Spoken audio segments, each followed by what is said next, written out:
Good evening दोस्तों। IAS channel think tank में आपका स्वागत है। मैं आपका फ्रेंड पार्थ लेकर के आया हूँ much awaited series that is history optional. मैंने आपको पहले भी कई बार अनाउंस किया था, पर उसकी बैक एंड पे प्रिपरेशन चल रही थी, इसलिए मैं नहीं लेके आ पा रहा था। मैंने आपको बताया कि मेरे हिस्ट्री ऑप्शनल में टोटल 285 मार्क्स हैं, और ये आपको मेरा मार्कशीट मेरे Telegram group IAS think tank पे आपको मिल जाएगा। मैं आपको मार्क्स के ब्रेक भी बता सकता हूँ। 137 मेरे थे पेपर वन में, और 148 मार्क्स थे मेरे पेपर टू में। तो मैं ये कोर्स लेकर के आया एंशियंट हिस्ट्री पूरी की पूरी, ancient medieval modern world post independent और मैपिंग, सारा हिस्ट्री ऑप्शनल 2025 के लिए मैं आपको पढ़ाऊंगा। एच ऑप्शनल 2025 के लिए लगभग हर चैप्टर दो पार्ट्स में आया करेगा। ठीक है, जैसे आज हम सोर्सेज ऑफ हिस्ट्री पढ़ने जा रहे हैं, है ना, सोर्सेज ऑफ हिस्ट्री, और ये पार्ट वन है। फिर कल पार्ट टू आएगा, छोटे topic part one part two में, लेकिन जैसे मौर्य डायनेस्टी, हड़प्पन सिविलाइजेशन, इस तरह के टॉपिक पार्ट वन टू, क्योंकि मैं किसी भी लेक्चर को 35-40 मिनट से ज़्यादा लंबा नहीं जा रहा। पार्ट वन टू थ्री इस तरीके से आ सकता है। ठीक है, तो आपको पता है ऑप्शन है तो काफ़ी डिटेल में पढ़ना होगा। पार्ट वन क्या हुआ करेगा किसी भी टॉपिक का, कोर नोट्स हुआ करेगा, कोर टॉपिक्स। और पार्ट टू जो है उसका एड ऑन हुआ करेगा, है ना। तो without wasting any time let us begin with the first topic that is sources of history. देखिए, आप हिस्ट्री ऑप्शन पढ़ने जा रहे हैं तो you must be well aware with sources of history. Sources of history क्या क्या होती हैं, तो मैं आपको बता दूं, सोर्सेज ऑफ हिस्ट्री जो होती हैं वो ब्रॉडली क्लासिफाइड हैं। ठीक है, दो टाइप्स में, literary sources and archaeological sources, और आजकल एक नया एंथ्रोपोलॉजिकल सोर्स भी चल रहा है ना। लिटरेरी सोर्सेज जैसे कि मैन्युस्क्रिप्ट्स, बुक्स, लिटरेचर, आर्कियोलॉजिकल जैसे कॉइन्स, आर्टिफैक्ट्स, है ना, ये सारी चीज आर्कियोलॉजिकल में आ जाती है। एंथ्रोपोलॉजिकल, अब जैसे स्कल निकल रहे हैं लोगों के, है ना, डेड बॉडीज जो बरीड है, डेड बॉडीज जो हैं जो बरीड है वो निकल रही है, तो उन पर रिसर्च किया जा रहा है, दैट इज एंथ्रोपोलॉजिकल सोर्सेज। ठीक है, तो इस चैप्टर में एंथ्रोपोलॉजिकल तो नहीं, हमें मेनली आर्टिलरी और लिटरेरी और सॉरी आर्कियोलॉजिकल सोर्सेज पे फोकस करना है। तो देखिए, हिस्ट्री ऑप्शनल है। ऑप्शनल और अंतर समझिए ऑप्शनल और अदर पार्ट ऑफ हिस्ट्री के बीच में। ऑप्शनल कभी आपसे ये नहीं पूछेगा कि आर्कियोलॉजिकल सोर्सेज का नाम बताइए, कहाँ क्या पाया गया, नहीं। वो आपसे नेचर पूछता है, कॉज क्या है, इफेक्ट क्या है, उसकी एनालिसिस क्या है, उसके इंटरप्रिटेशंस क्या है, तमाम तरह उसके एडवांटेजेस क्या है, डिसएडवांटेजेस क्या है, उसकी लिमिटेशंस क्या है ना। उस तरह से पढ़ा जाता है। तो सबसे पहले आप देख सकते हैं सबसे पहले मैं बात करने जा रहा हूँ लिटरेरी सोर्सेज की। बात हो रही है कि what are the significance of literary sources. Notes आपको आईएएस थिंक टैंक पे मिल जाएगा, पीडीएफ आप वहां से एक्सेस कर सकते हैं। तो देखिए, पहले आपको बात करा दूं कि किसी भी की इंट्रोक्स की लिटरेरी सोर्सेज के सिग्निफिकेंस क्या है।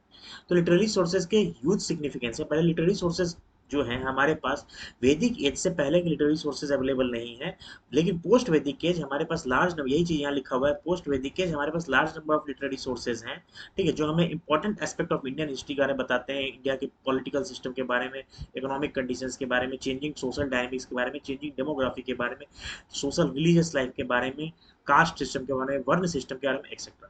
सो what are literary sources? This sources are in the form of manuscripts, जो हाथ से लिखा जाता है, on copper plates, birch bark, palm leaves etcetera, इन पे लिखा जाता है। पेपर तो उस वक्त डिस्कवर हुआ नहीं था, तो कॉपर प्लेट्स पे लिखा जाता था, बर्च बार्क पे लिखा जाता था, और पाम लीव्स पे लिखा जाता था। एग्जाम्पल आप लिख सकते हैं, वेदास, सूत्रा लिटरेचर्स, धर्मशास्त्र, या पुराणास, महाभारत, एपिक्स, रामायण, या फिर आप बुद्धिस्ट लिटरेचर देख सकते हैं जो त्रिपिताकास हैं, जैना लिटरेचर देख सकते हैं, अंगाज हैं, अगमाज हैं एक्सेट्रा। ये लिटरेरी सोर्सेज के अंदर क्लासिफाइड होते हैं। और भी बहुत कुछ है, कालिदास के work, work of Bana Bhatt, Kalhana, these are all examples of literary sources. अब यहाँ टॉपिक है critical examination of literary sources. Critical examination का मतलब क्या होता है, समझिएगा जो लोग पहली बार है, कि लिटरेरी सोर्सेज के बारे में हम इंट्रो देंगे। समझिए, लोगों को कंफ्यूजन होता है कैसे करते हैं क्रिटिकल एग्जामिनेशन। थोड़ा इंट्रो देंगे, फिर क्रिटिकल नाम, फिर हम उसको क्रिटिसाइज करेंगे, उसके डिसएडवांटेज या उसके लिमिटेशंस की हम बात करते हैं ज्यादा। एक होता है एग्जामिनेशन, उसमें हम ऑलमोस्ट बैलेंस बात करते हैं। एक होता है क्रिटिकल एग्जाम, तो हम ज्यादा फोकस करते हैं उसके क्रिटिसिज्म के ऊपर। और लास्ट में हमेशा याद रखिए कि पॉजिटिव नोट पे हम उसे कंक्लूड कर देते हैं। ठीक है, ये तरीका होता है किसी भी क्वेश्चन में, जीएस हो चाहे ऑप्शनल हो, क्रिटिकल एग्जाम करने का। ठीक है, तो पहला जो पार्ट है, literary sources provide extremely valuable info about early Indian history. मैंने आपको बताया कि पोस्ट वैदिक एज के बारे में लिटरेरी सोर्सेज एक इंपॉर्टेंट सोर्स ऑफ इंफॉर्मेशन है, किसी भी डायनेस्टी से related, political history, economic history, social history, demographic history, religious history के बारे में, कंडीशंस के बारे में लिटरेरी सोर्सेज बताता है। अच्छा, हर चीज के साथ एग्जांपल हम देखते चलेंगे। एंड प्लीज याद रखिएगा, history optional is analysis with good blending of facts examples, और एग्जांपल से आपको सब्सटेंशिएट करना चाहिए हमेशा। ठीक है, एग्जांपल आप यहाँ दे सकते हैं। क्या एग्जांपल दे सकते हैं कि जो अर्थशास्त्र है, वो अर्थशास्त्र बाय कौटिल्य, वो मौर्य डायनेस्टी के बारे में, हालांकि आगे हम चल के पढ़ेंगे एग्जैक्टली मौर्य डायनेस्टी के बारे में नहीं, पर मौर्य डायनेस्टी के बारे एक स्टेट क्राफ्ट की चर्चा करता है, specially link to Maurya dynasty. ठीक है, नेक्स्ट। ठीक है, और दे आर वेरी, ये बहुत जो लिटरेरी सोर्स होते हैं, they are very much crucial for the reconstruction of history. Next, लेकिन कुछ इसकी लिमिटेशंस है, वो अब हम देखने जा रहे हैं। क्या लिमिटेशंस है? प्री, जैसा मैंने आपको बताया, प्री वैदिक एज, यानी प्री वैदिक एज से यानी कि जो हड़प्पन सिविलाइजेशन है, चालकोलिथिक एज, स्टोन एज है, उसके लिए उसके पास से रिलेटेड हमारे पास कोई भी लिटरेरी सोर्स अवेलेबल नहीं है। ठीक है, इसके वजह से कोई अवेलेबल लिटरेरी सोर्स से नहीं मिल पाता है द प्री वैदिक एज, जो कि एक बहुत इंपॉर्टेंट पार्ट है, stone age, Harappan civilization age, उसके बारे में कोई भी लिटरेरी सोर्स अवेलेबल नहीं है। ठीक है, तो ये पहली उसकी लिमिटेशंस है। दूसरी चीज तो क्या है? नो फॉर प्री वैदिक एज, प्री वैदिक एज के लिए कोई भी लिटरेरी सोर्स नहीं है। सेकंड इंपॉर्टेंट बात जो है वो है कि इसमें इंटरपोलेशन और एक्स्ट्रापोलेशन हो सकता है। मतलब कि कोई भी, देखिए, कोई भी जो लिखता था पहले के जमाने में, वो राजा का दरबारी हुआ करता था। जैसे आप समझ सकते हैं पृथ्वीराज चौहान के चंद्रबरदाई थे, या मुगल शासकों के समय भी बड़े बड़े हिस्टोरियन थे, है ना। दिल्ली सल्तनत में भी बड़े बड़े हिस्टोरियन थे, जैसे जो फिरोज शाह तुगलक जो था, है ना। Firoz Shah FST, that is Firoz Shah Tughlaq. Mohammad bin Tughlaq के समय जियाउद्दीन बर्नी था। तो होता क्या था कि कोर्ट मास्टर्स के ऑर्डर पे जब वो लिखते थे, तो पॉसिबिलिटी थी कि वो, भाई कोई भी राजा यही तो कहेगा अपने पोएट को, अपने स्टूडेंट को, भाई मेरे बारे में अच्छी बातें लिखो, दुनिया को मत बताओ कि मैं कितने अत्यायी हूँ, कितना मैं अत्याचारी हूँ, मेरे बारे में अच्छी बातें लिखो। तो बहुत पॉसिबिलिटी है कि उसमें एक तो कि कि वो बायस्ड होता था। क्या होता था? ये पॉइंट कवर होगा जो मैं आपको बता रहा हूँ, कि उसके अंदर बायसनेस होती थी। दूसरी चीज, इंटरपोलेशन। मान लीजिए कि जियाउद्दीन बर्नी ने फिरोज शाह तुगलक के बारे में कुछ बातें लिखी, आगे चल के उसमें कुछ बातें ऐड कर दी गई, तो ये this is very much possible in literary sources. ये इसकी तीसरी डिसएडवांटेज और यूं कहें खामियां हैं। ठीक है, चौथी क्या चीज है कि रिलीजियस लिटरेचर का कॉर्पस ज्यादा है, रिलीजियस लिटरेचर बहुत ज्यादा है, जैसे वेदास, सूत्रास, है ना। वेदास, सूत्रास, इसके अलावा पुराणास, ये सब रिलीजियस लिटरेचर है। बहुत कम है secular literature, very few secular literature है ना। वेरी फ्यू सेकुलर लिटरेचर है। जैसे आप एग्जांपल दे सकते हो, कल्हना का राज तरंगिणी है, ये एक सेकुलर लिटरेचर। हमें हर चीज के साथ एग्जांपल लेते चलिए। ठीक है, इसके अलावा और क्या इसके साथ? पर्सनल बायस, मैंने आपको बता दिया कि पर्सनल बायस होती है। दूसरी चीज, कई लिटरेरी सोर्सेज जो होते हैं, वो क्रोनोलॉजिकल डिटेल उनमें नहीं है, क्रोनोलॉजिकल डिटेल नहीं होती है। ठीक है, जैसे कि इसका एक सबसे अच्छा एग्जांपल है कि चाणक्य, कौटिल्य और विष्णुगुप्त, इसके बारे में कुछ लिटरेरी सोर्स कहती हैं कि ये तीनों सेम पर्सन थे, कुछ कहती हैं तीनों अलग अलग पर्सन थे। ये भी डिबेट है कि चाणक्य, कुछ लिटरेरी सोर्स के हिसाब से जो चाणक्य थे वो गुप्ता पीरियड के थे। ठीक है, लेकिन कुछ लिटरेरी सोर्सेज के हिसाब से वो मौर्य डायनेस्टी के थे। तो इस तरह की क्रोनोलॉजिकल ऑर्डर की, क्रोनोलॉजिकल, आप कह सकते हो क्रोनोलॉजिकल मिसमैच है, एक बहुत बड़ा डिसएडवांटेज। नेक्स्ट हम कह सकते हैं कि कई बार लैंग्वेजेस क्वाइट वेग हैं, वेग लैंग्वेजेस में लिखी गई हैं। जैसे मैं आपको बता सकता हूँ, इसका एग्जांपल है पुरानास। पुरानास जो है फ्यूचर टेंस में लिखी गई हैं, फ्यूचर टेंस में लिखी गई हैं, तो उसके वजह से it's very difficult to comprehend the history you studying Puranas. ठीक है, इसके अलावा टाइम स्केल यूनिफॉर्म नहीं है, टाइम स्केल यूनिफॉर्म नहीं है। जैसे पुराना एग्जाम्पल, पुराना के ही अंदर कई, ऐसा कहा गया है कि कई कई जो किंग है ना, कई कई जो किंग है वो 100 ईयर्स रूल किए। ऐसा पॉसिबल है ही नहीं कि कोई 100 साल जी ले, है ना, बहुत ज्यादा कदा कोई जीता है। और बहुत सारे किंग्स के बारे में मेंशन किया है। इसका मतलब है कि जो हम 1 साल से हम समझते हैं वो किसी और टाइम स्केल को 1 साल में भी, 20 दिन को 1 साल समझ रहे हो, मे बी 10 महीने को 1 साल समझ रहे हो, अलग टाइम स्केल, तो इसकी भी इशू है। तो these are some of the disadvantages of literary sources. लेकिन हाँ, मैंने क्या बोला, यू कि क्रिटिकल एग्जामिनेशन भले आप करें लेकिन you have to conclude on a very positive note, और आपको कहना होगा although there are a lot of demerits with the literary sources, yet the reconstruction of our ancient past it will be in would have been incomplete without the contribution of literary sources। अब बहुत बढ़िया positive note पे करते हैं, ठीक है। Next हम आते हैं आर्कियोलॉजिकल सोर्सेज पे। आर्कियोलॉजिकल सोर्सेज पे हम आते हैं। भाई आर्कियोलॉजिकल सोर्सेज क्या होता है, मैंने आपको बताया आर्कियोलॉजिकल सोर्सेज जैसे कि खुदाई में हड़प्पा मिल गया, खुदाई में धोलावीरा मिल गया, क्वाइंस मिल गए। मैं जहाँ रहता था कुम्हार पटना में, वहां से अशोक के पिलर्स मिले, है ना, तो in the form of artifacts, potteries मिली, वैनिटी बॉक्सेस मिले, दीज आर आर्टिफैक्ट्स, ये कहलाते हैं। पेंटिंग्स मिली, दीज आर आर्कियोलॉजिकल सोर्सेज। इसकी सिग्निफिकेंस क्या है? पहली बात, वेरी फर्स्ट, कि जहां पर लिटरेरी सोर्स एब्सेंट है ना, वहां पे आपको काम आर्कियोलॉजी देता है। इसका सबसे अच्छा example stone age. Stone age के लिए कोई भी, या हड़प्पन एज के लिए हमारे पास कोई भी लिटरेरी सोर्स नहीं है, तो हम किस पे रिलाई करते हैं? आर्कियोलॉजिकल सोर्स पे। तो इसलिए एक बहुत फेमस स्टेटमेंट है, where literature becomes silent archaeology speaks.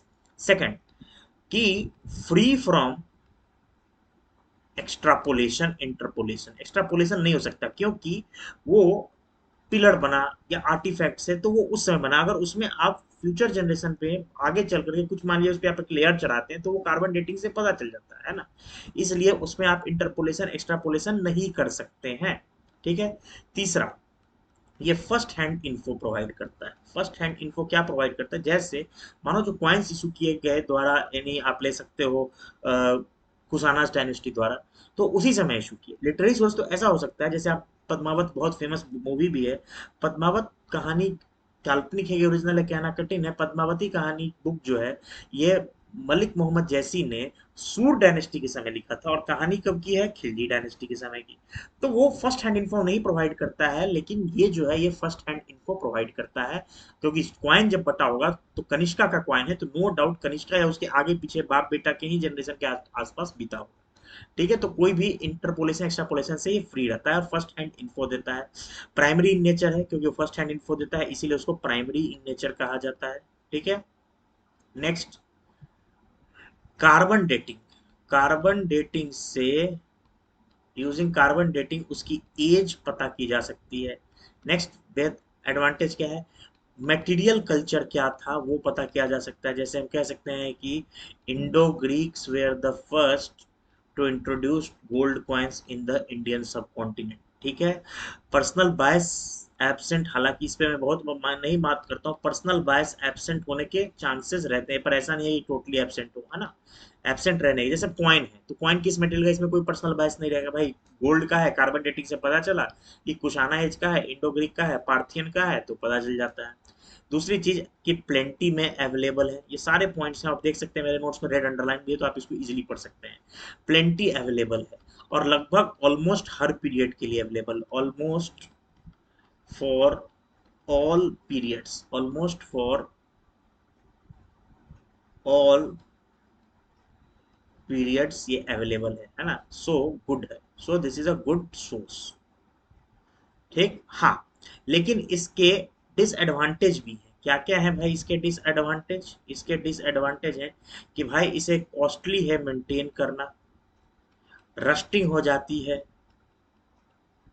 तीसरी चीज और है कि टाइम कंज्यूमिंग है, आप एक्सकावेशन करेंगे, कुछ मिलेगा नहीं मिलेगा, है ना, कार्बन डेटिंग होगी उसकी, तो टाइम कंज्यूमिंग है। These are some of the disadvantages of और limitations of, you can say difficult to, मैंने आपको कॉस्टली है, टाइम कंज्यूमर, रस्टिंग है, डिफिकल्ट टू प्रिजर्व है। These are some of the, क्योंकि रस्टिंग हो जाती है सो डिफिकल्ट टू प्रिजर्व।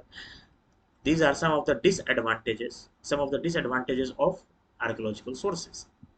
क्या क्या होते हैं आर्कियोलॉजिकल सोर्स में आपको मैंने बता दिया। पिलर्स, स्ट्रक्चर्स, जो आपके टेम्पल्स मोनूमेंट्स हो गए, coins, potteries, artifacts, vanity box, toys etcetera. Clear है? नेक्स्ट, नेक्स्ट अब बात हो रही है प्राइमरी वर्सेस सेकेंडरी सोर्सेस। देखिए प्राइमरी और सेकेंडरी सोर्स का क्या क्या तात्पर्य है। प्राइमरी सोर्स और सेकेंडरी सोर्स तो दोनों source of construction of Indian history है, पर दोनों में अंतर क्या है। प्राइमरी सोर्स जो होता है that provides first hand info, ठीक है, फर्स्ट हैंड इन्फो आप देख सकते हैं। Primary sources are contemporary to the information provided by them, whereas secondary sources are provide information about a different time period. First hand info है और ये first hand info नहीं होता है। कहने का मतलब कि ये जो है ये सेम टाइम पीरियड के बारे में इंफॉर्मेशन प्रोवाइड करता है, ठीक है, लेकिन ये जो है not about same time period information provide करता है, not about same time period. Sir इसका एग्जांपल से समझाइए। तो इसका एग्जांपल ये हो सकता है कि फर्स्ट हैंड इन्फो प्रोवाइड करने का मतलब जैसे जियाउद्दीन बर्नी ने जब किताब लिखा, तो जियाउद्दीन बर्नी ने जब किताब लिखा फिरोज शाह तुगलक के समय में रह करके फिरोज शाह तुगलक के बारे में, that is providing the first hand info. लेकिन जो मैंने आपको बताया कि मलिक मोहम्मद जैसी ने जो पद्मावती लिखा अलाउद्दीन खिलजी के बारे में, वो लिखा सूर पीरियड में, तो that is example of a second hand और you can say secondary source. अब लिटरेरी सोर्स देखिए क्या होता है। लिटरेरी सोर्स मोस्टली जो होते हैं वो सेकेंडरी सोर्स होते हैं, अलग पीरियड में लिखे जाते हैं मोस्टली लिटरेरी। हाँ ये अलग बात है, कुछ लिटरेरी प्राइमरी सोर्स भी होते हैं, इसलिए मैं मोस्टली कहूँगा नॉट ऑल। और आर्कियोलॉजिकल होते हैं ये मोस्टली प्राइमरी सोर्सेज के अंदर आते हैं, है ना, मोस्टली प्राइमरी कौन, आर्कियोलॉजिकल, आर्कियोलॉजिकल, ठीक है। नेक्स्ट हम बात करते हैं फर्स्ट हैंड इन्फो का मतलब कि राइटर जो लिख रहा था वो उस समय वहीं मौजूद था। सेकेंडरी वो उस समय वहां मौजूद नहीं थे, मैंने आपको एग्जांपल से समझा दिया, ठीक है। जो प्राइमरी होता है सोर्स वो long long term history provide करता है, ठीक है। The primary source cover a primary source cover a short period of short term history provide करता है, वेयर सेकेंडरी सोर्स आप समझ सकते हैं क्यों, क्योंकि हम प्रेजेंट हैं, हम अभी बैठ के लिख रहे हैं तो हम कितना साल जी सकते हैं, 70 साल, तो 70 साल का हिस्ट्री लिख पाएंगे। लेकिन जो सेकेंडरी सोर्स है कि अब हम मान लीजिए कि रह रहे हैं हम 1600 ईस्वी में, मैं बस पीछे के 2000 साल के इतिहास लिखते जा रहा हूँ, तो ये large time period of history को कवर करता था, ठीक है, लार्जर पीरियड को कवर करता था, ठीक। नेक्स्ट हम बात कर रहे हैं, जैसे एग्जांपल है कल्हना का राज तरंगी, वो महाभारत से लेकर के 12th सेंचुरी तक के हिस्ट्री को उसमें लिख रखा है, ठीक है। Next, primary source provide more detail description of events as compare to, क्योंकि चूंकि फर्स्ट हैंड इंफॉर्मेशन है, फर्स्ट हैंड है, मतलब वो उस इवेंट को विटनेस है, तो ज्यादा माइन्यूट डिटेल्स वो प्रोवाइड करता है। क्या प्रोवाइड करता है? ज्यादा माइन्यूट डिटेल्स प्रोवाइड करता है, ठीक है।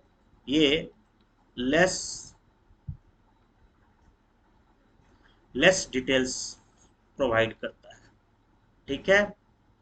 फिर वही चीज, एक सोर्स, यही चीज यहाँ लिखा जा रहा है, particularly literary source can be primary as well as secondary for different time periods. जैसे मैं बताऊं कल्हाना ने राज तरंग ने लिखा 12th सेंचुरी में, तो ये यही यही बात कहा जा रहा है कि कोई एक particular literary source primary source भी क्लासिफाई हो सकता है, सेकेंडरी सोर्स भी क्लासिफाई हो सकता है। प्राइमरी सोर्स कैसे? कल्हाना ने राज तरंग ने लिखा, तो जब राज तरंग ने को लिखा तो उसमें महाभारत से लेकर के मतलब वैदिक एज से लेकर के एंशिएंट हिस्ट्री तक की कहानी है, सॉरी वैदिक एज से लेकर के 12th सेंचुरी तक की, अर्ली मिडिवल एज तक की। अब आप खुद सोचिए, जब वो अर्ली मिडिवल एज की बात लिख रहा है तो प्राइमरी सोर्स हो गया, है ना। लेकिन वो जब Vedic age, Indo Greek period, Gupta age, Maurya age की बात कर रहा है तो वो, और सबकी चर्चा की है कल्लाना ने, तो वो एक सेकेंडरी सोर्स की तरह काम कर रहा है, ठीक है। Primary sources are considered more reliable because info is first hand, possibility of alteration is less, but the sources could suffer from personal bias. देखिए प्राइमरी सोर्स जो होता है, ठीक है, वो ज्यादा रिलायबल है, लेकिन हाँ उसमें बायसनेस हो सकती है। Secondary source can suffer from the limitation that important info missed out, but हाँ सेकेंडरी सोर्स में है कि इंपॉर्टेंट इन्फॉर्मेशन उल्टा होता है, सेकेंडरी सोर्स में इंपॉर्टेंट इन्फॉर्मेशन मिसिंग है, लेकिन वो free from A personal bias, क्योंकि अब हम 600 साल बाद 600 साल पहले की इतिहास लिख रहे हैं, तो राजा के किसी दबाव में हम उस चीज को नहीं लिख सकते। मैंने आपको बताया most of the literary sources are secondary sources and archaeological sources are primary sources, लेकिन हाँ अलग भी हो सकता है। जैसे मैंने आपको बताया उसकी कि जियाउद्दीन बर्नी ने जो किताबें लिखी हैं, ठीक है, तुगलक पीरियड के ऊपर, वो तुगलक पीरियड के समय रहते लिखी है, तो इट इज एन एक्सेप्शन, वो एक प्राइमरी सोर्स है। उसी तरीके से अगर आप रुद्र उसकी बात कर ले, जूनागढ़ रॉक इंस्क्रिप्शन है रुद्र दमन का, तो रुद्र दमन का जो जूनागढ़ रॉक इंस्क्रिप्शन है, वो एक भले एक आर्कोलॉजिकल सोर्स है, लेकिन वो सेकेंडरी सोर्स है, क्योंकि वो लिखा गया है बाद में और वो बताता है कहानी मौर्य पीरियड का। ठीक है, तो आप समझ गए होंगे, आई होप सो। पहले तो difference between archaeological sources, it's advantage disadvantage, literary sources its advantage disadvantage, then what is the basic difference between primary source and secondary sources। ठीक है, अब पुरानास, इससे रिलेटेड कल सेकंड पार्ट में भी बहुत कुछ आएगा। पुरानास क्या है? Puranas as a source of history, Purana बहुत इंपॉर्टेंट है सोर्स ऑफ हिस्ट्री। टोटल कितने हैं? 18 इन नंबर है, ठीक है, और ये फर्स्ट सेंचुरी एडी में पुराना को कंपाइल किया गया था, और ठीक है स्टार्ट हुआ था कंपाइल होना, the process continued for very long time. और क्यों ये इंपॉर्टेंट है पुराना, इंपॉर्टेंस क्या है पुराना का, उसके बारे में हम लोग चर्चा करते हैं पॉइंट वाइज। कि पुराना जो है, एक सेकेंड, थोड़ी सी इसको मैं पतली कर दूं। पहली चीज कि पुराना जो है वो बात करता है अच्छे खासे हिस्ट्रियोग्राफी की, किसकी? हिस्ट्रियोग्राफी की बात करता है। वो कौन हिस्टोग्राफी? वो 5 पीरियड की बात करता है, सर्गा, प्रतिसर्गा, वंशा, वंशानुचरिता, मनवंतरा। सर्गा पीरियड ऑफ राइज, प्रतिसर्गा जब कोई पीरियड फॉल कर रहा है, then cycle of rise and fall, वंशा किसी डायनेस्टी के बारे में, वंशा वंशानुचरित किसी डायनेस्टिक हिस्ट्री के बारे में। समझिए, तो cycle of rise and fall की बात करता है, तो हिस्टोग्राफी से डील करता है। ये पहली इंपॉर्टेंस है पुराना की। आप जरूर इस वर्ड्स को मेंशन करें, मैं फिर कह रहा हूँ, history optional is a good blending of analysis and terminology. Terminology नहीं मेंशन करेंगे, नंबर नहीं मिलेगा। सर्गा, प्रतिसर्गा, आप लिखेंगे पीरियड ऑफ राइज, कोई आप सेम चीज लिख रहे हैं लेकिन नंबर नहीं मिलेगा। You will have to mention Sarga, Pratisarga, Vanshanucharitra, Vansha and Manvantara. ठीक है, next, this classific of contents is historic in nature, क्योंकि हिस्टोग्राफी की चर्चा कर रहा है। नेक्स्ट इंपॉर्टेंट चीज क्या है? ये एक सेकुलर नेचर का है, भी डील करता है, क्योंकि इसमें political, administrative, socio economic, culture life की भी डीलिंग होती है। तो सेकुलर लिटरेचर, रिलीजियस भी है, सेकुलर लिटरेचर का भी एक पार्ट बनता है। पुराना की एक नेक्स्ट इंपॉर्टेंट क्या है? ये बहुत सारे सिटीज का नेम और उनके बीच का डिस्टेंस बताता है, तो ये हमें मदद करता है हिस्ट्री को कंस्ट्रक्ट करने में। ठीक, चौथी चीज कि पुराना एक्सेसिबल थे सभी को। जो वेदास थे वो सिर्फ ऊंचे वर्णों को एक्सेसिबल थे, नीचे वर्णों को नहीं एक्सेसिबल थे, जैसे शूद्रास को, लेकिन पुरानास जो थे वो नीचे वर्णों को भी एक्सेसिबल थे। ठीक है, पुरानास की पब्लिक रीडिंग होती थी, पब्लिक रीडिंग होती थी पुरानास की। ठीक है, तो पब्लिक रीडिंग आपके है, आप इसी को कोट कर सकते हैं कि वाना भट्ट जो हर्ष चरिता जिन्होंने लिखा, वो बताते थे कि उनके गांव में, ठीक है, पुराना की पब्लिक रीडिंग होती थी और ऐसी रीडिंग को उन्होंने सुना है। तो ये क्यों इंपॉर्टेंट था? क्योंकि जो वेदास थे वो सिर्फ एलिट क्लास को मिलता था, ऊंचे वर्ण को, विमेन को एक्सेसिबल नहीं था। ठीक है, और ना ही शूद्रास को एक्सेसिबल था। हालांकि पुराना जो थे वो दोनों को अवेलेबल थे, तो it is was an important source of knowledge for those people. ये उसकी भी एक इंपॉर्टेंस है। ठीक है, नेक्स्ट, कई डायनेस्टीज, डायनेस्टिक हिस्ट्री के बारे में पुराना चर्चा करता है। जैसे आप देख सकते हैं मत्स्य पुराण जो है, ये चर्चा करता है सतावाहनास के बारे में। वायु पुराण ये चर्चा करता है गुप्तास के बारे में। ठीक है, विष्णु पुराण ये चर्चा करता है मौर्यास के बारे में। ठीक है, तो इस तरीके से इसकी इंपॉर्टेंस है। लेकिन हाँ, इसकी भी लिमिटेशन है, मैंने आपको 2 लिमिटेशन ऑलरेडी बता दी कि फ्यूचर टेंस में लिखा हुआ है, टाइम स्केल यूनिफॉर्म नहीं है, कई कई रूलर 100 साल रूल किए जो कि पॉसिबल नहीं है। ठीक है, तो ये सब उसकी लिमिटेशंस है। कल्हना, इसे first good historian of India कहा जाता है, और इनके वर्क को first good work of history, Kalhana की जो बुक थी उसका नाम था राज तरंगिनी। ये हिस्ट्री पीरियड को कब 12th सेंचुरी में लिखी गई, और ये कवर करती है हिस्ट्री को राइट फ्रॉम वैदिक एज टिल 12th सेंचुरी। और एक गुड हिस्टोग्राफी क्या होता है वो कल्हना ने अपनी बुक में चर्चा की है।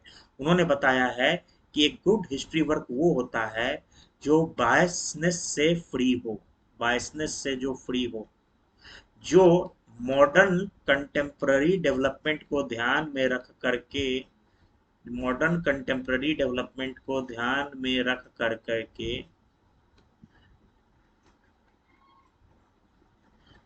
लिखा गया हो। ठीक, जो एक हिस्टोरियन लिख रहा हो वो बिल्कुल डिटैच्ड माइंड से लिख रहा हो, कोई बायसनेस ना हो, वही चीज। चौथी चीज, वो उस वर्क से रिलेटेड तमाम और हिस्टोरिकल वर्क्स को वो कंसीडर किया हो उसे लिखने में, फिर लिखा हो। लास्टली, एक ऐसा वर्क होना चाहिए जो पास्ट को पढ़ करके फ्यूचर को प्रिडिक्ट कर दे या एंटिसिपेट कर दे। So this are 5 attributes free from biasness, ठीक है, relevant to modern contemporary development. Then detached mind से लिखना चाहिए। देन हिस्टोरिकल वर्क जो तमाम है उससे रिलेटेड उसको कंसीडर करना चाहिए, और ऐसा लिखना चाहिए कि पास्ट को पढ़ के लोग फ्यूचर को एंटिसिपेट करें। This are the true attributes of a good historical book, historical work, as mentioned by Kalhana. ठीक है। और राज तंगडिन के बारे में पार्ट 2 कल हमने बताया, जो एडॉन्स होते हैं वो हम लोग नेक्स्ट चैप्टर बताएंगे। ये बेस बेस नोट्स है, ठीक है, ये सारी बातें वही लिखी गई हैं। Next, critical examination of significance of coins and inscriptions। अब देखिए, coins and inscriptions, the most important aspect of archaeology is coins and inscriptions। दोनों के लिए एक टर्म यूज किया जाता है। कॉइन्स के लिए numismatism, numismatics, that is study of coin, and inscriptions के लिए epigraphy, that is study of inscriptions. ठीक है। क्या है भाई इसके इंपॉर्टेंस, सिग्निफिकेंस, फिर लिमिटेशंस की भी बात करेंगे। पहली चीज, मटेरियल कल्चर के बारे में पता चलता है। Example, Indo Greek were the first to introduce gold coins in the Indian सब continent and Guptas introduced the purest gold coins, sorry, Kushanas introduced the purest gold coins and Gupta introduced the largest gold coins. Next, language का भी पता चलता है। कैसे पता चलता है लैंग्वेज का? कि भाई देखिए, उस पे कई बार वहाँ के जो डायलेक्ट्स होते थे वो लिखे हुए होते थे, है ना, यानी कि पिक्टोग्राफिक स्क्रिप्ट लिखे हुए रहते थे, स्क्रिप्ट लिखे गए होते थे, तो स्क्रिप्ट का पता चलता है। एग्जाम्पल, आप कह सकते हो कि जो कुशानास के कॉइन्स हैं उन पे लिखी गई लैंग्वेज से ये पता चलता था कि उनका इंडियनाइजेशन हो गया था। तीसरा चीज कि उनके रिलीजियस लाइफ के बारे में पता चलता है। जो अकबर के कॉइन्स थे उन पर इंडियन गॉडेस गॉड्स के फोटो थे। ये बताता था कि जो Hindu Muslim composite culture, Indo Islamic composite culture का राइज हो गया था। चौथा, ट्रेड पैटर्न पता चलता था। कैसे पता चलता था? अब रोमन कॉइन्स पाए गए हैं ड्यूरिंग सतावाना पीरियड, वो ये बताता है कि Satavahanas were in close trade contacts with the Roman world. ठीक।